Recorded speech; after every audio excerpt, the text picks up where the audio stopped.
નમસ્કાર વિદ્યાર્થી મિત્રો, આજે આપણે ધોરણ 8 વિષય વિજ્ઞાન ચેપ્ટર નંબર 13 ધ્વનિ ભાગ 2 જોઈશું.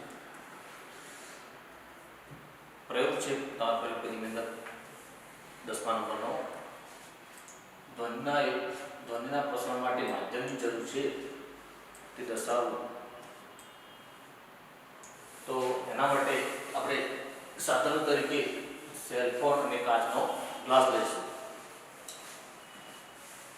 તો એ કઈ રીતે પ્રયોગ કરો એની આપણે પદ્ધતિ સમજીશું. તો કાચનો એક કોરો ગ્લાસ લો. કાચનો એક કોરો ગ્લાસ લેવાનો. આ ગ્લાસની અંદર સેલ ફોન મૂકવાનો. તમારા મિત્રને તેના સેલ ફોનથી આ સેલ ફોન પર રિંગ કરવાનું કહો અને રિંગ ધ્યાનપૂર્વક સાંભળો. હવે ગ્લાસની ધારને, આ ગ્લાસ છે એ ગ્લાસની ધારને તમારા બે હાથ વડે ઘેરો અને તમારા મોંને તમારા બે હાથની વચ્ચેની જગ્યા પર મૂકો અને તમારા મિત્રને ફરી રિંગ મારવાનું કહો. ત્યારબાદ ગ્લાસમાંથી હવા ચૂસતા ચૂસતા રિંગ સાંભળો અને ગ્લાસને મોંથી દૂર કરી અને રિંગ સાંભળો અને તમારું અવલોકન જણાવો. તો જ્યારે સેલફોન કાચના ગ્લાસની અંદર મૂકવામાં આવે છે અને તમારા મિત્રને રિંગ મારવાનું કહેવામાં આવે છે ત્યારે ધ્વનિ એટલે કે સેલફોનમાંથી રિંગનો અવાજ સંભળાય છે. જ્યારે તમારા મિત્ર તમે જ્યારે ગ્લાસમાંથી હવા ચૂસો છો ત્યારે તમારા મિત્રને રિંગ મારવાનું કહેવામાં આવે છે. જેમ જેમ તમે ગ્લાસમાંથી હવા ચૂસતા જાઓ છો તેમ તેમ જે સેલફોનની રિંગનો અવાજ ધીમો થતો જાય છે, એટલે કે મંદ પડતો જાય છે. અને ગ્લાસને માંથી જ્યારે દૂર કરવામાં આવે છે, ગ્લાસમાંથી મોંને દૂર કરવામાં આવે છે અને ફરીથી રિંગ ઉગાડવામાં આવે છે ત્યારે અવાજ એ પહેલાના જેવો અવાજ સંભળાય છે. તો અવલોકન પરથી કહી શકાય કે ધ્વનિના પ્રસારણ માટે માધ્યમ જરૂરી છે. ત્યારબાદ આપણે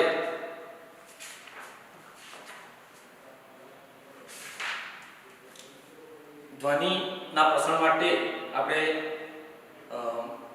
ઘન પદાર્થોમાં જે તે ધ્વનિ પ્રસારણ થાય છે, એ જે પ્રવાહી અને વાયુ પદાર્થમાં પણ ધ્વનિનું પ્રસારણ થાય છે, એના માટે બે પ્રવૃત્તિઓ આપેલી છે. એક પહેલી પ્રવૃત્તિ છે, એક ડોલ કે બાથટબ લો, તેને સ્વચ્છ પાણીથી ભરો. એક હાથમાં નાની બેલ લો, પાણીમાં ધ્વનિ ઉત્પન્ન કરવા માટે આ ઘંટડીને હલાવો. હાથ પાણીમાં રાખી અને ઘંટડીને હલાવવાની. તો જ્યારે તમે ઘંટડીને હલાવી અને તેને પાણીના સ્તર પર કાન વડે સાંભળશો તો એ તમને ઘંટડીનો અવાજ સંભળાશે. એ કહેવાનો મતલબ કે પ્રવાહી પદાર્થોમાં પણ ધ્વનિનું પ્રસારણ થાય છે. એ જ રીતે ઘન પદાર્થોમાં પણ ધ્વનિનું પ્રસારણ થાય છે. એ સમજવા આપણે પ્રવૃત્તિ કરીએ. એક મીટર પટ્ટી કે લાંબો ધાતુનો સળિયો લેવાનો. એક મીટર પટ્ટી કે એક ધાતુનો સળિયો લો અને તેના એક છેડાને તમારા કાન પાસે આ રીતે રાખવાનો અને બીજા છેડે તમારા મિત્રને તેના ઉપર ધીમેથી ઘસવાનું અથવા ધીમેથી ટકોર મારવાનું કહો. તો તમારો મિત્ર ધીમેથી ઘસે અથવા ધીમેથી ટકોરો મારે છે ત્યારે તેનો ધ્વનિ તમારા કાન સુધી પહોંચે છે, એટલે કે ઘસવાનો અથવા ટકોર મારવાનો અવાજ તમને સંભળાય છે. તો કહેવાનો મતલબ કે ઘન પદાર્થોમાં પણ ધ્વનિનું પ્રસારણ થાય છે. આમ ધ્વનિનું પ્રસારણ ઘન, પ્રવાહી અને વાયુ ત્રણેય પદાર્થોની અંદર ધ્વનિનું પ્રસારણ થાય છે.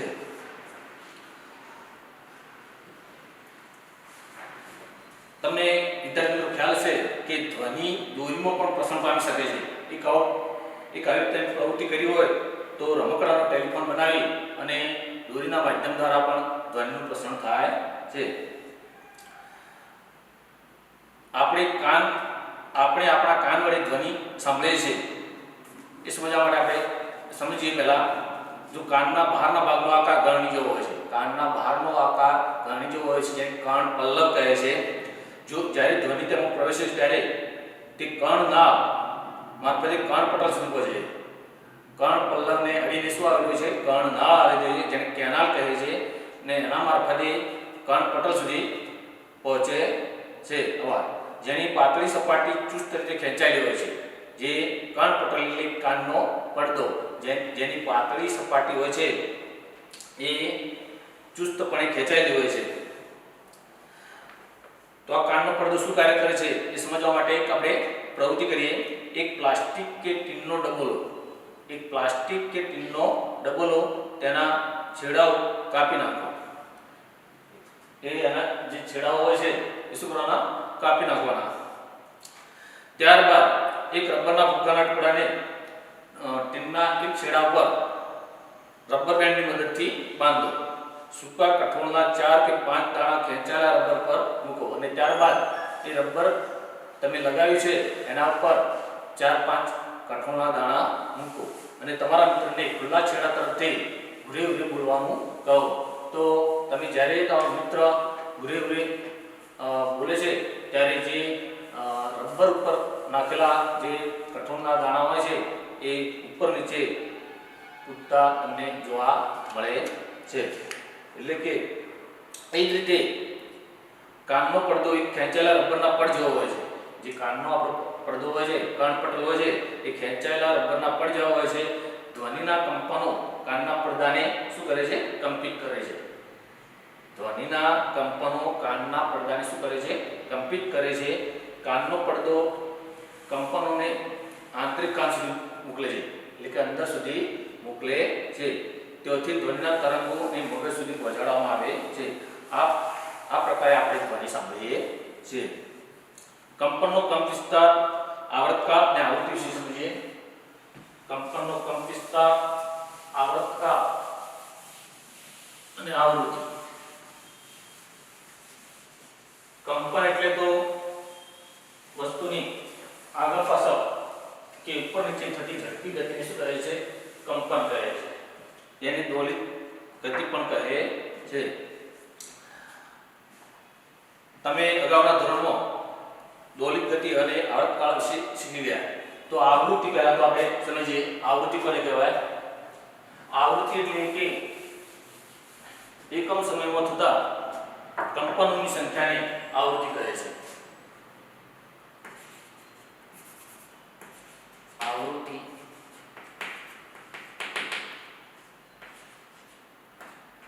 એકમ સમયમાં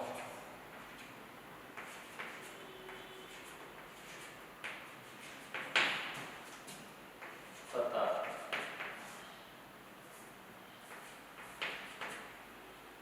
કંપનોની સંખ્યાને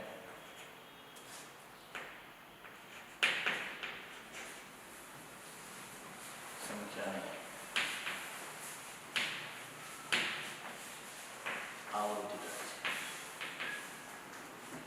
જેને 20 અંક તરીકે દર્શાવવામાં આવશે.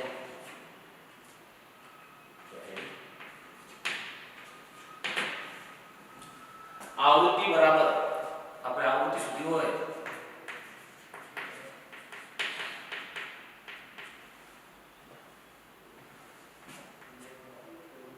દોલનોની સંખ્યા એટલે કંપનોની સંખ્યા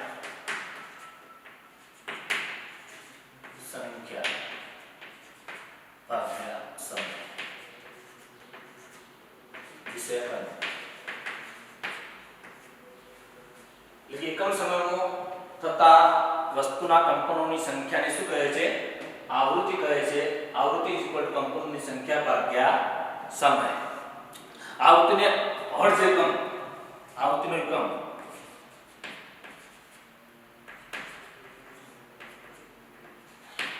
હર્ટ્ઝ, હર્ટ્ઝ એકમ છે. એકમ વડે દર્શાવે છે. વડે દર્શાવાય. આવૃત્તિને હર્ટ્ઝ એકમ વડે શું કરાવે છે? દર્શાવાય છે. જો એક પદાર્થ એક સેકન્ડમાં 20 વખત દોલન પૂરું કરે, એટલે કે 20 વખત કંપન કરે, એક પદાર્થ એક સેકન્ડમાં 20 વખત દોલન પૂરા કરે તો તેની આવૃત્તિ કેટલી થાય? 20 ભાગ્યા 20 વખત દોલન પૂર્ણ કરેલ એટલે 20 ભાગ્યા 1 એટલે 20 HZ. વિદ્યાર્થી મિત્રો, તમે ધ્વનિ ઉત્પન્ન કરતા પદાર્થોને જોયા વગર ઘણા પરિચિત ધ્વનિને ઓળખી શકો છો. તો તે કેવી રીતે શક્ય બને છે તે માટે આવશ્યક છે ધ્વનિ અલગ અલગ પ્રકારના હોય. તમે ક્યારેય વિચાર્યું છે કે કયા પરિબળો તમને અલગ પડે છે? તો કંપ વિસ્તાર અને આવૃત્તિ. કંપ વિસ્તાર અને આવૃત્તિ એ ધ્વનિના અગત્યના ગુણધર્મો છે. કયા? કંપ વિસ્તાર અને આવૃત્તિ. ધ્વનિના અગત્યના ગુણધર્મો કંપ વિસ્તાર અને આવૃત્તિ. આ બંને છે એ ધ્વનિના અગત્યના ગુણધર્મો છે. હવે આપણે પ્રબળતા અને પિચ વિશે સમજવા એક પ્રવૃત્તિ કરીએ. પિચ એટલે કે તીણાપણું. તો વિદ્યાર્થી મિત્રો, એના માટે એક ધાતુનો ગ્લાસ અને એક ટેબલ સ્પૂન લો. ધાતુનો એક ગ્લાસ લેવાનો અને એક ટેબલ સ્પૂન લો. ચમચાને ધીમેથી ધાતુના ગ્લાસની ધાર પર અથડાવો. ચમચાને ધીમેથી શેના ઉપર અથડાવવાની? ધાતુના ગ્લાસ પર અથડાવો. હવે તેમાં ઉત્પન્ન થતો ધ્વનિ સાંભળો અને એ ચમચીને અથડાવાથી ધાતુના ગ્લાસ પર ચમચીને અથડાવાથી ઉત્પન્ન થતો ધ્વનિ સાંભળો. ત્યારબાદ ચમચા વડે ધાતુના ગ્લાસ પર તીવ્ર પ્રહાર કરો. ત્યારબાદ શું કરવાનું? એ ધાતુના ગ્લાસ પર જોરથી એટલે તીવ્ર પ્રહાર કરો અને ઉત્પન્ન થતો ધ્વનિ ફરીથી સાંભળો. જ્યારે ગ્લાસ પર તીવ્ર પ્રહાર થયો ત્યારે ધ્વનિ કેવો સંભળાશે? મોટો સંભળાશે. હવે ગ્લાસની ધારને સ્પર્શે તે રીતે થર્મોકોલનો નાનો દડો લટકાવો. ત્યારબાદ ગ્લાસની ધાર છે એને સ્પર્શે તેવો એક થર્મોકોલનો દોરી વડે થર્મોકોલનો એક દડો લટકાવો. ગ્લાસ પર પ્રહાર કરીને તેને કંપિત કરો. ને ગ્લાસ પર પ્રહાર કરીને તેને શું કરવાનો? કંપિત કરો. દડો કેટલો દૂર સ્થાનાંતરિત થાય છે તે જુઓ. દડાનું સ્થાનાંતર તે ગ્લાસના કંપનના કંપવિસ્તારનું માપ છે. તો એ દડાનું જે સ્થાનાંતર છે કંપનના કંપવિસ્તારના માપ એનું કંપવિસ્તારનું માપ છે. હવે ગ્લાસ પર ધીમેથી પ્રહાર કરો અને પછી થોડા જોરથી પ્રહાર કરો. ત્યારબાદ ગ્લાસ પર ધીમેથી પ્રહાર કરો અને જોરથી પ્રહાર કરો. જ્યારે ગ્લાસ પર ધીમેથી પ્રહાર કરવામાં આવે છે ત્યારે એનો કંપ વિસ્તાર ઓછો હોય છે અને એ વખતે દડો ઓછો સ્થાનાંતરિત થાય છે અને ઓછો ધ્વનિ ઉત્પન્ન થાય છે. જ્યારે ગ્લાસ પર વધારે પ્રહાર કરવામાં આવે છે એટલે તીવ્ર પ્રહાર કરવામાં આવે છે ત્યારે દડો છે એ વધુ સ્થાનાંતરિત થાય છે અને એનો કંપ વિસ્તાર કેવો હોય છે? મોટો હોય છે. ધ્વનિની પ્રબળતા ધ્વનિ ઉત્પન્ન કરતા કંપનના કંપ વિસ્તારના વર્ગના સમપ્રમાણમાં હોય છે. આ ધ્વનિની પ્રબળતા છે એ સમજીએ. ધ્વનિની પ્રબળતા ધ્વનિ ઉત્પન્ન કરતા કંપનના કંપ વિસ્તારના ધ્વનિની પ્રબળતા ધ્વનિ ઉત્પન્ન કરતા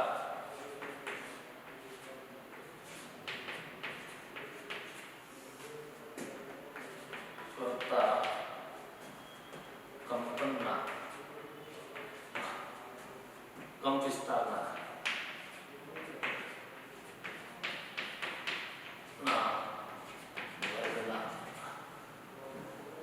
સમપ્રમાણમાં છે.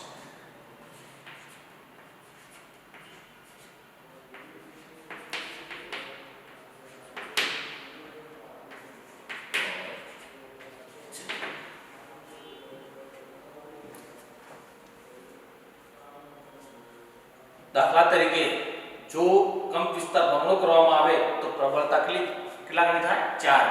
કંપ વિસ્તાર જો બમણો કરવામાં આવે તો પ્રબળતા છે એ 4 ગણી થાય બને છે. અને પ્રબળતા ડેસિબલ એકમમાં દર્શાવવામાં આવે છે. કયા એકમમાં દર્શાવવામાં આવે છે? dB. પ્રબળતા ધ્વનિની પ્રબળતા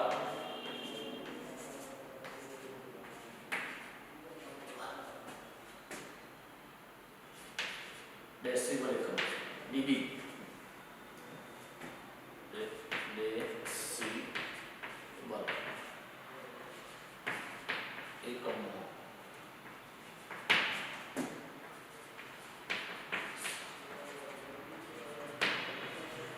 આવે છે. ધ્વનિની પ્રબળતા ડેસિબલ એકમો દર્શાવવામાં આવે છે. તો અહીંયા એક કોષ્ટક આપેલું છે ધ્વનિની પ્રબળતાનો ખ્યાલ જુદા જુદા ઉદ્ગમોમાંથી આવતા ધ્વનિની પ્રબળતાનો ખ્યાલ આપે છે.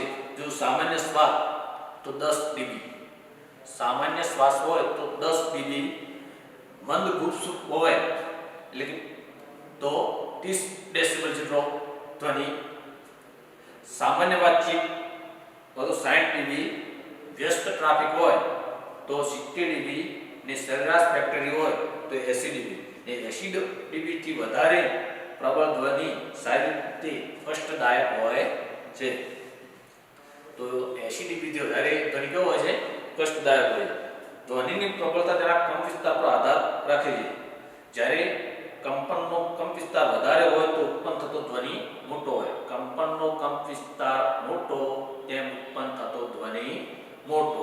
જ્યારે કંપનનો કંપવિસ્તાર નાનો તેમ ઉત્પન્ન થતો ધ્વનિ નબળો એટલે કે મંદ હોય છે.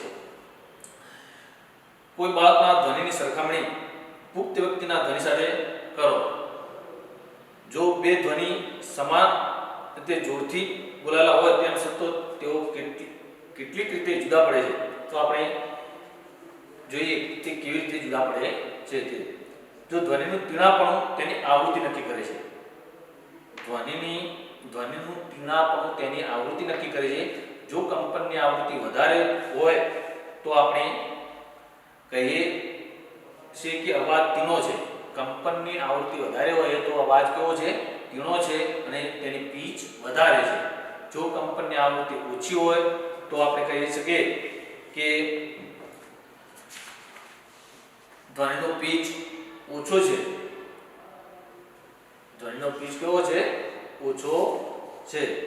ઉદાહરણ તરીકે ડ્રમ એ ઊંચી આવૃત્તિવાળું કંપન કરે છે. ડ્રમ છે એ ઊંચી આવૃત્તિવાળું કંપન કરે છે તેથી તે ઓછા પીચ વાળો ધ્વનિ ઉત્પન્ન કરે છે. જ્યારે બીજી બાજુ સિસોટીની આવૃત્તિ કેવી હોય છે?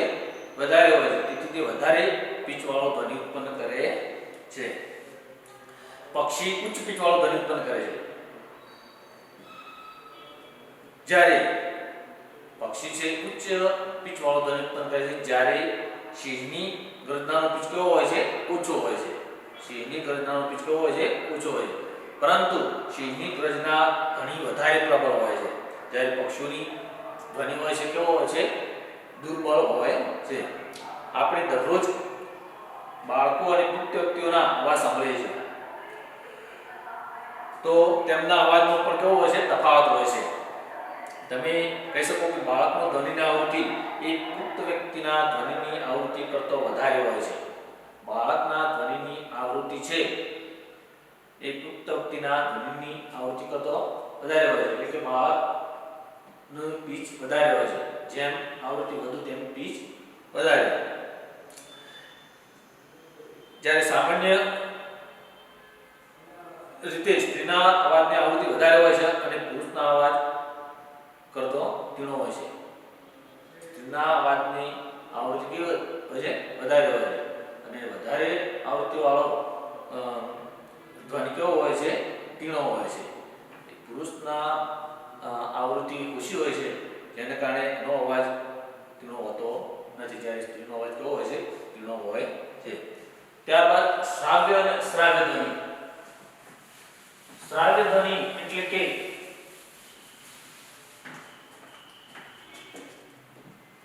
20,000 Hz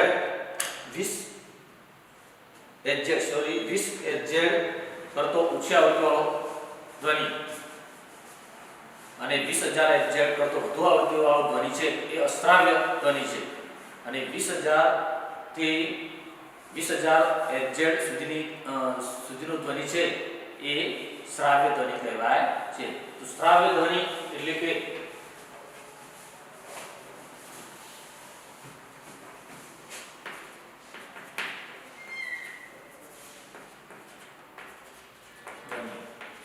એની આવૃત્તિ કેટલી હોય છે? 20,000 20,000 થી 20,000 વચ્ચે ત્યારે અશ્રાવ્ય ધ્વનિ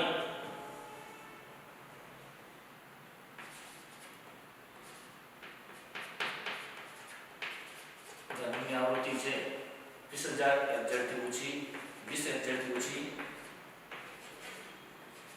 ઓછી અને 20,000 થી વધારે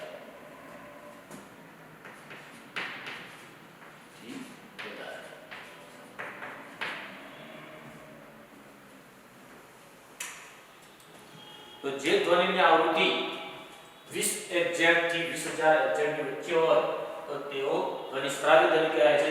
જે ધ્વનિની આવૃત્તિ 20,000 થી ઓછી અને 20,000 થી વધારે હોય તે ધ્વનિ કેવો કહેવાય છે? અશ્રાવ્ય ધ્વનિ કહેવાય છે. હવે ઘોંઘાટ અને સંગીત વિશે સમજીએ. ઘોંઘાટ તો કાનને ન ગમતા અરુચિકર અવાજ, અસુખદ અવાજ, બિનજરૂરી અવાજ. ઘોંઘાટ માટે ઘણી બધી વ્યાખ્યાઓ આવી શકે તો એને શું કહે છે? ઘોંઘાટ કહે છે. અને કાનને ગમતા અવાજ કાનપ્રિય અવાજ એટલે કે સંગીતમય અવાજ. તો આપણી આસપાસ આપણે વિવિધ પ્રકારના ધ્વનિ સાંભળીએ છીએ. શું આ ધ્વનિ હંમેશા ખુશી આપતા હોય છે? તો બધા ધ્વનિ ખુશી આપતા હોતા નથી. કેટલાક ધ્વનિ હોય છે એ આપણા કાનને ગમતા નથી, જે આપણા કાનને અસુખદ લાગતા હોય છે. તો આવા ધ્વનિ છે એ ઘોંઘાટ સર્જે છે. ધારો કે તમારી પડોશમાં બાંધકામ ચાલી રહ્યું છે, કન્સ્ટ્રક્શન ચાલી રહ્યું છે અને એમાંથી આવતો અવાજ એ તમારા કાનને ગમતો નથી, તો એ અસુખદ ધ્વનિ કહેવાય, એને ઘોંઘાટ કહે છે. બીજી બાજુ કે ફેક્ટરીમાંથી આવતો અવાજ એ પણ કેવો આવે છે? અસુખદ ધ્વનિ હોય છે, જેને પણ ઘોંઘાટ કહે છે. ક્લાસની અંદર ક્લાસરૂમમાં જો વિદ્યાર્થીઓ એક સાથે બોલે તો ઉત્પન્ન થતો ધ્વનિ પણ કેવો શું સર્જે છે? ઘોંઘાટ સર્જે છે. અને સંગીતમય ધ્વનિ તો સંગીત વાદ્યો દ્વારા ઉત્પન્ન થતો ધ્વનિ તમે માનો છો તો એ સંગીતનો ધ્વનિ છે અને કાનને શું આપે છે? ખુશી આપે છે. હાર્મોનિયમ વડે ઉત્પન્ન થતો ધ્વનિ એ પણ સંગીત ધ્વનિ છે, જે પણ કાનને ખુશી આપે છે. સિતારનો તાર પણ સંગીત ધ્વનિ આપે છે, પરંતુ જો સંગીત ધ્વનિ પણ બહુ મોટો બની જાય તો પણ એ કાનને રહેતો નથી. વિદ્યાર્થી મિત્રો, ઘોંઘાટ અને સંગીત વચ્ચે આપણે તફાવત લખીએ તો ઘોંઘાટ એ કેવો હોય છે? અસુખદ ધ્વનિ છે, જ્યારે સંગીતનો ધ્વનિ કેવો હોય છે? કર્ણપ્રિય હોય છે. તેનાથી ઘોંઘાટથી ધ્વનિ પ્રદૂષણ થાય છે, જ્યારે સંગીતના ધ્વનિથી ધ્વનિ પ્રદૂષણ થતું નથી. તેનાથી એટલે કે ઘોંઘાટથી સ્વાસ્થ્ય સંબંધિત સમસ્યાઓ ઉદ્ભવે છે, જ્યારે સંગીત વડે સ્વાસ્થ્ય તમારું સ્વાસ્થ્ય માટે સારું છે. ભાઈ કોઈ ચોક્કસ વાદ્ય વડે ઘોંઘાટ ઉદ્ભવતો નથી અને સંગીત પણ કરવા ચોક્કસ વાદ્યની જરૂર પડે છે. હવે ધ્વનિનું પ્રદૂષણ, તમે ઘણા બધા પ્રદૂષણો વિશે જાણતા હશો. હવાનું પ્રદૂષણ, પાણીનું પ્રદૂષણ, એ તે ધ્વનિનું પણ પ્રદૂષણ હોય છે. તમે હવાના પ્રદૂષણ વિશે જાણો છો કે હવામાં અનિચ્છનીય વાયુ અને કણોની હાજરી હવાનું પ્રદૂષણ કહેવાય છે. તે જ રીતે પર્યાવરણમાં અતિશય અને અનિચ્છનીય ધ્વનિની હાજરી એ ધ્વનિનું પ્રદૂષણ કહેવાય છે. પર્યાવરણમાં અતિશય અને અનિચ્છનીય ધ્વનિની હાજરી એ ધ્વનિનું શું કહેવાય છે? પ્રદૂષણ કહેવાય છે. તમે ધ્વનિ પ્રદૂષણના થોડા સ્ત્રોતોની યાદી વિશે જાણતા હશો તો ધ્વનિના સ્ત્રોતો એટલે કે જ્યોથી ધ્વનિ ઉત્પન્ન થાય છે તેને ધ્વનિના સ્ત્રોતો કહે છે. તો મોટાભાગે ધ્વનિ પ્રદૂષણના મુખ્ય કારણો આપણે જાણીએ તો ધ્વનિ પ્રદૂષણ એટલે કે ઘોંઘાટના સ્ત્રોતો, જેને આપણે કહીએ છીએ ઘોંઘાટના સ્ત્રોતો.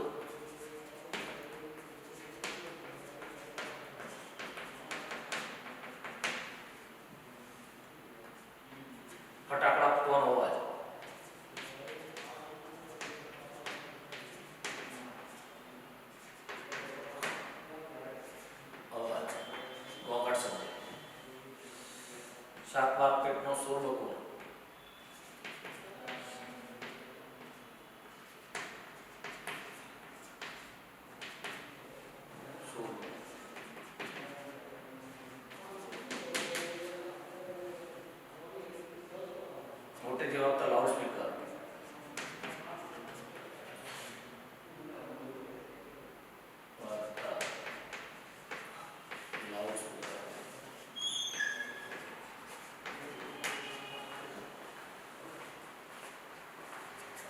વિટામિનની વિષય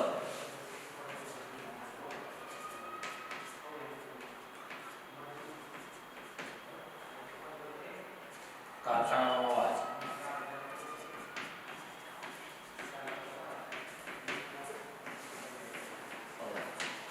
આ બધા જ ઘોંઘાટના સ્ત્રોતો છે જે ધ્વનિનું પ્રદૂષણ ફેલાવે છે. તો આ ધ્વનિ પ્રદૂષણથી કઈ કઈ અસરો થાય છે તે જાણીએ. તો ધ્વનિ પ્રદૂષણથી સ્વાસ્થ્ય સંબંધિત કેટલાય રોગો થાય છે, જેમ કે અનિદ્રા, હાઇપરટેન્શન એટલે કે હાઈ બ્લડ પ્રેશર, ચિંતા. તો આ બધા સ્વાસ્થ્ય સંબંધિત ખામીઓ થાય છે. સતત ધ્વનિમાં રહેવાથી કેટલીક વાર આપણને માથું પણ દુખે છે ને લાંબા સમય સુધી આપણે ધ્વનિની અંદર રહીએ, આ ઘોંઘાટવાળા સ્ત્રોતોની અંદર રહીએ તો આપણી શ્રવણ શક્તિ પણ ઓછી થાય છે. તો આ ધ્વનિનું પ્રદૂષણ અટકાવવા માટે આપણે કયા કયા પગલાં લેવા જોઈએ? તો ધ્વનિનું પ્રદૂષણ અટકાવવા માટે તો રસ્તાની બંને બાજુ જે વાહનોથી ધ્વનિ પ્રદૂષણ થાય છે, વાહનના અવાજથી, તો એ પ્રદૂષણ ઓછું કરવા માટે રસ્તાની બંને બાજુએ વૃક્ષો વાવવા જોઈએ. વિમાનઘર હોય તો વિમાનઘર છે એ રહેણાંક વિસ્તારથી દૂર હોવું જોઈએ અને એ વિમાનઘરની આજુબાજુ ગીચ જંગલ હોવું જોઈએ, કારણ કે જંગલો, વૃક્ષો એ ધ્વનિનું શોષણ કરે છે અને ધ્વનિનું પ્રદૂષણ થતું અટકાવે છે. કારખાનાની જે દિવાલો હોય છે એને એ દિવાલો ઉપર ધ્વનિ શોષક પદાર્થો લગાવવા જોઈએ, જેથી કરીને કારખાનાની અંદર ઉદ્ભવતો ધ્વનિ હોય છે એ દિવાલો ધ્વનિ શોષક પદાર્થો દ્વારા એનું શું થાય છે? શોષણ થાય છે. સિનેમાગૃહ અને મોટા સભાખંડોની અંદર પણ ધ્વનિ શોષક પદાર્થો લગાવવા જોઈએ. આ રીતે ધ્વનિનું આપણે નિયંત્રણ કરી શકીએ છીએ.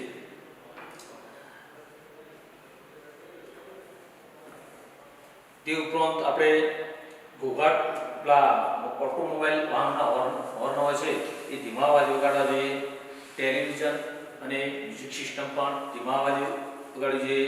લાઉડસ્પીકરનો અવાજ પણ ધીમો રાખવો જોઈએ.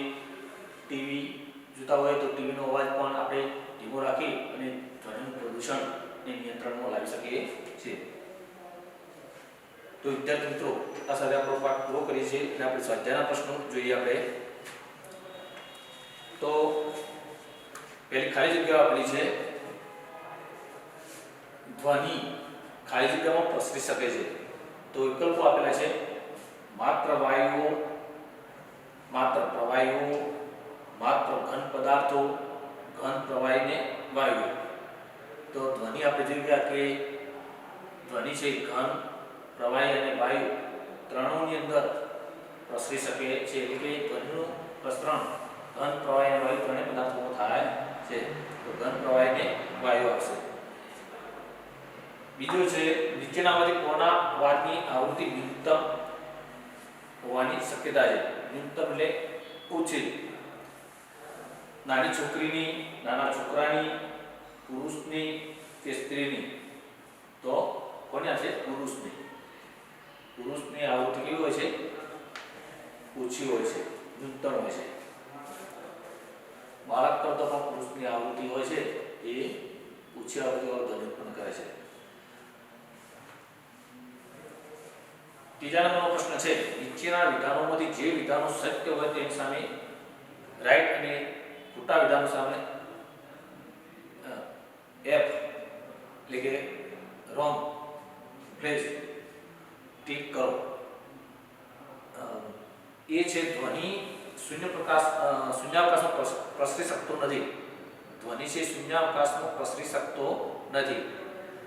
તો ટ્રુ.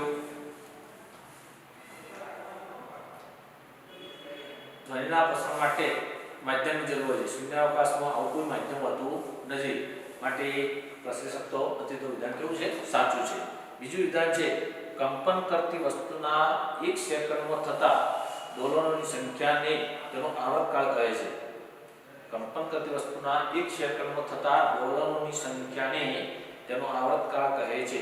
તો વિધાન ખોટું છે, કારણ કે 1 સેકન્ડમાં થતા દોલનોની સંખ્યાને શું કહે છે? આવૃત્તિ કહે છે. 1 સેકન્ડમાં થતા દોલનની સંખ્યાને શું કહે છે? આવર્તકાળ નહીં પણ આવૃત્તિ કહે છે. માટે વિધાન ખોટું છે. જો કંપન સી નંબરનું વિધાન છે, જો કંપનનો કંપ વિસ્તાર મોટો હોય તો ધ્વનિ દુર્બળ હોય છે. જો કંપનનો કંપ વિસ્તાર મોટો હોય તો ધ્વનિ કેવો હોય છે? દુર્બળ હોય છે. કંપ વિસ્તાર મોટો તો ધ્વનિ પ્રબળ. તો આ વિધાન પણ કેવું છે? ખોટું છે. જેમ કંપ વિસ્તાર મોટો તેમ ધ્વનિ કેવો હોય છે? પ્રબળ હોય છે. તો વિધાન ખોટું છે. મનુષ્યના કાન માટે શ્રવણીય રેન્જ 20 Hz થી 20000 Hz હોય છે. તો એ વિધાન સાચું છે. 20 Hz થી 20000 Hz સુધીનો ધ્વનિ એ સાંભળી શકે છે. જેમ કંપનની આવૃત્તિ ઊંચી તેમ પીચ વધારે. જેમ કંપનની આવૃત્તિ ઊંચી તેમ પીચ કેવો હોય છે? વધારે હોય છે. આ વિધાન ખોટું છે. કંપનની આવૃત્તિ ઊંચી તેમ પીચ કેવી હોય છે? ઊંચી હોય છે.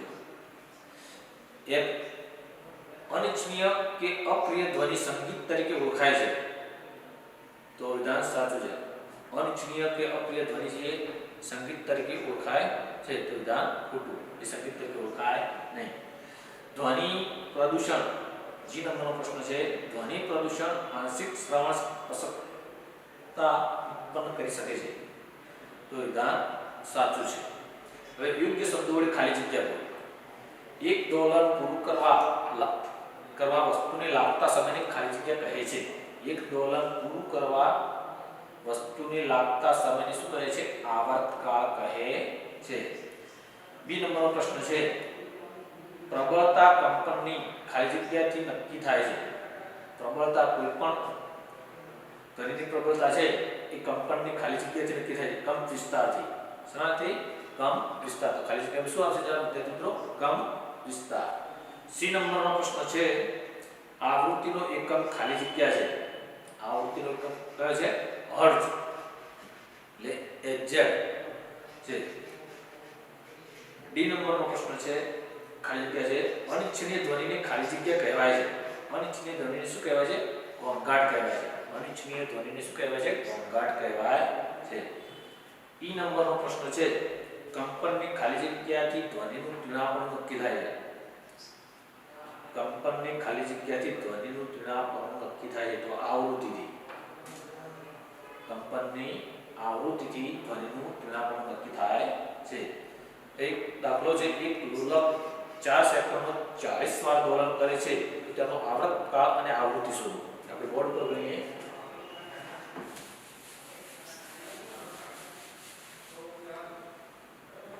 એક લોલક 4 સેકન્ડમાં 40 વાર દોલન કરે છે. તો તેનો આવર્તકાળ અને આવૃત્તિ શોધો.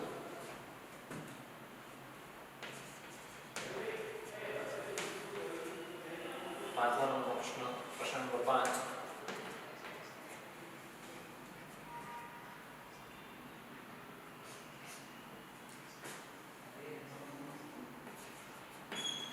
એક લોલક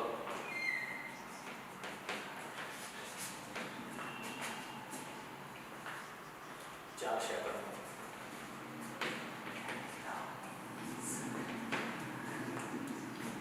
40 વાર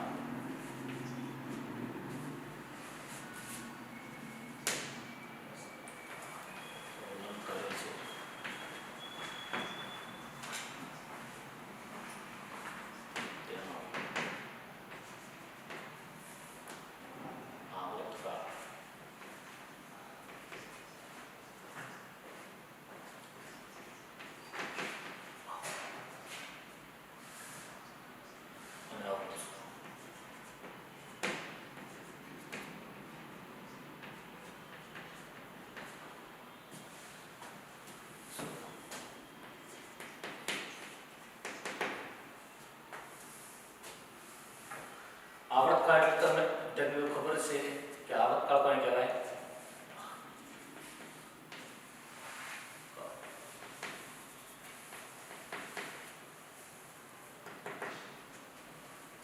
એક દોલન પૂર્ણ કરવા માટે લાગતા સમયને શું કહે છે? આવર્તકાળ કહે છે.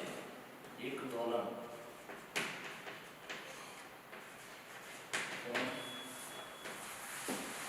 કરવા માટે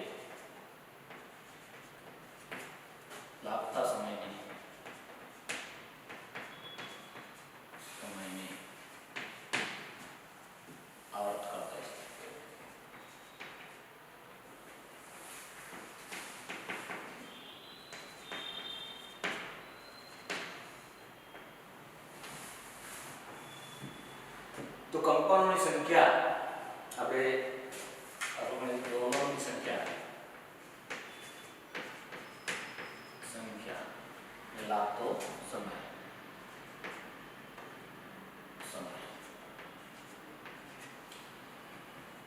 દોલનની સંખ્યા 40 હોય છે ત્યારે લાગતો સમય કેટલો હોય છે?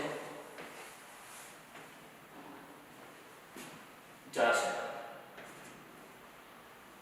સમસ્યા દોલનની સંખ્યા 40 હોય છે ત્યારે લાગતો સમય કેટલો હોય છે? 4 સેકન્ડ. જ્યારે દોલનની સંખ્યા 1 હોય ત્યારે લાગતો સમય કેટલો એ આપણે શોધવાનું છે. તો 4 × 1 / 40. 4 × 40.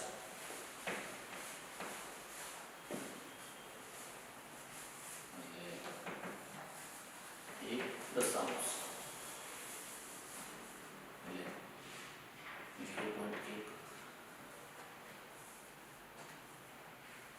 0.1. હવે આપણે સેકન્ડ આવૃત્તિ આપણે શોધીએ. આવૃત્તિ કેટલો મળ્યો? 0.1 સેકન્ડ.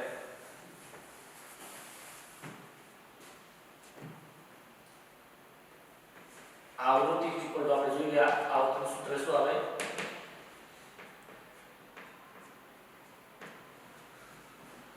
દોલનની સંખ્યા ભાગ્યા સમય. દોલનની સંખ્યા ભાગ્યા સમય સેકન્ડ. દોલનની સંખ્યા કેટલી છે? 40 વાર. કેટલા પર દોલન કરે છે? 40 વાર. તો 40 એ માટે લાગતો સમય કેટલો છે? 4. 40 ભાગ્યા 4 એટલે 40 ભાગ્યા 4 એટલે 10. અને આવૃત્તિને આપણે કયા એકમ વડે દર્શાવીએ છીએ? હર્ટ્ઝ એકમ વડે દર્શાવીએ છીએ. તો એક લોલક 4 સેકન્ડમાં 40 વાર દોલન કરે છે તો તેનો આવર્તન કેટલો મળે છે? 0.1 સેકન્ડ. અને આવૃત્તિ કેટલી મળે છે? 10 Hz. આ જ રીતે છઠ્ઠા નંબરનો દાખલો છે તમારે જાતે કરવાનો રહેશે. આ જ રીત આ છે. હવે 7મા નંબરનો પ્રશ્ન છે નીચેના વાદ્યોમાં ધ્વનિ ઉત્પન્ન કરવા જે ભાગ કંપિત થાય છે તેને ઓળખો. તો ઢોલક છે એમાં મેમ્બ્રેન ખેંચાયેલી ત્વચા તેને કહે છે. સિતારનો તાળ અને વાંસળીમાં હવાનો સ્તંભ. તો આ પ્રમાણે તમારે સ્વાધ્યાયના પ્રશ્નો પૂરા કરવાના રહેશે વિદ્યાર્થી મિત્રો.